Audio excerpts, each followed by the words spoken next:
Gönlüm kınık soyundan sevdiceğini, yelesi kara kazuluk atına bindirmiş, dört nala gider. Lakin babamız, beyimiz, kayının ala gözlü kızını uygun görmüştür. Benim gönlümdeki atta sadece bir tane yer vardır ana.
Mavi gök, altta yağız yer.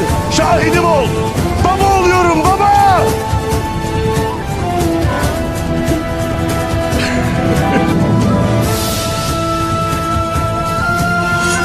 Allah Allah. Allah Allah.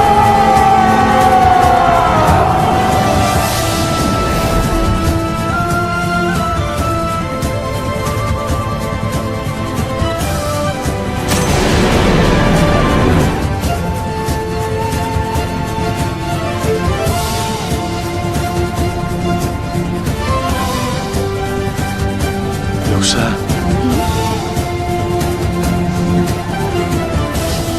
Gebeyiver torun. Eğer oğlansa karnımda oğlumuz Osman taşır. Osman.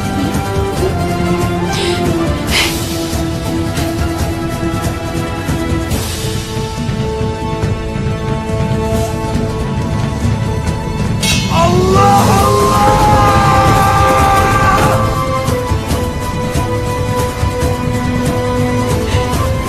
Düşlerimde ulu Oğuz atalarım muştulanmıştı. Osman'ımız gelir halime.